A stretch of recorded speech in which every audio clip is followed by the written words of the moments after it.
وہ اپنی قوت کی تاثیر کے موافق جسے سب چیزیں اپنے تابع کر سکتا ہے، ہماری پست حالی کی شکل بدل کر اپنے جلال کے بدن کی صورت پر بنائے گا۔ اس کو آپ فلپیوں 3 باب کی 20 آیت میں پڑھ سکتے ہیں۔ یسوع مسیح آج ہمیں اس شدید بے دینی کے وقت میں، جبکہ چاروں طرف افراتفری کا عالم ہے، تاریکی چھائی ہوئی ہے، لوگ نیکی کو بدی اور بدی کو نیکی کہہ رہے ہیں، جہاں ہر طرف گمراہی ہے، اپنے لوگوں کو تسلی دیتے ہوئے یوحنا کی انجیل کے 14 باب کی پہلی 3 آیات میں فرماتے ہیں کہ تمہارا دل نہ گھبرائے، تم خدا پر ایمان رکھتے ہو، مجھ پر بھی ایمان رکھو۔ میرے باپ کے گھر میں بہت سے مکان ہیں، اگر نہ ہوتے تو میں تم سے کہہ دیتا، کیونکہ میں جاتا ہوں تاکہ تمہارے لیے جگہ تیار کروں، اور اگر میں جا کر تمہارے لیے جگہ تیار کروں تو پھر آ کر تمہیں اپنے ساتھ لے لوں گا، تاکہ جہاں میں ہوں تم بھی ہو۔ کہانتی دعا میں بھی یسوع مسیح نے کہا، اے باپ، میں چاہتا ہوں جنہیں تو نے مجھے دیا ہے وہ میرے ساتھ ہوں، تاکہ میرے اس جلال کو دیکھیں جو تو نے مجھے دیا، کیونکہ تو نے بنائے عالم سے پیشتر مجھ سے محبت رکھی۔ خداوند یسوع مسیح اپنی تیار دلہن کو آ کر مکاشفہ میں لکھی کس آفتوں سے پہلے اپنے ساتھ لے جائیں گے، تاکہ ہم ہمیشہ خداوند کے ساتھ رہیں۔ پہلا تسلنیکیوں میں پہلے باب کی 10ویں آیت کے مطابق پولس رسول فرماتے ہیں کہ ہم خدا کے بیٹے کے آسمان پر سے آنے کے منتظر رہیں، جسے اس نے مردوں میں سے جلایا، یعنی یسوع کو جو ہم کو آنے والے غضب سے بچاتا ہے۔ خدا نے ہمیں غضب کے لیے نہیں بلکہ اس لیے مقرر کیا ہے کہ ہم خداوند یسوع مسیح کے وسیلے سے نجات حاصل کریں۔ پہلا تسلنیکیوں 5 باب کی 9 آیت۔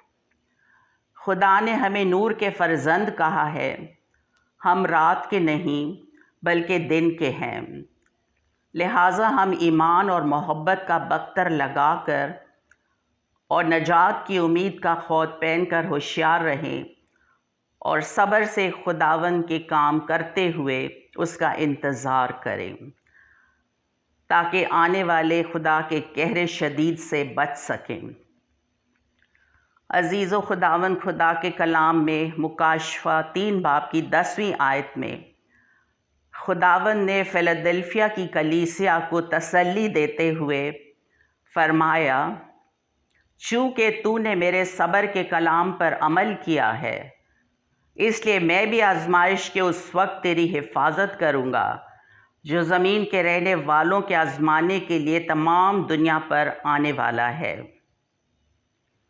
یسوع مسیح ان زندگیوں سے جو لاپرواہی سے توبہ اور نئے سرے سے پیدا ہوئے بغیر زندگی گزار رہے ہیں، انہیں لوکا 21 باب کی 34 سے 36 آیت میں فرماتے ہیں کہ پس خبردار رہو، ایسا نہ ہو کہ تمہارے دل خمار، نشہ بازی اور زندگی کی فکروں سے سست ہو جائیں، اور وہ دن پھندے کی طرح ناگہاں آ پڑے، کیونکہ جتنے لوگ تمام روئے زمین پر موجود ہوں گے ان سب پر وہ اسی طرح آ پڑے گا۔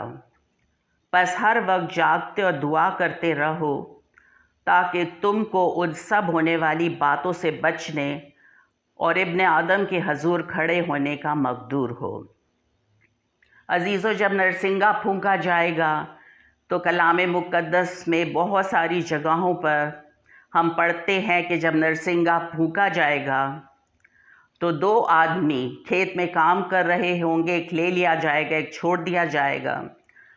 2 عورتیں چکی پیستی ہوں گی، ایک لے لی جائے گی، ایک چھوڑ دی جائے گی۔ ہمارے پاس وقت ہے، موقع ہے، خدا نے ہمیں کلام مقدس دیا ہے، دوسرا مددگار ہمارے اندر ہے جو ہمیں سکھاتا ہے۔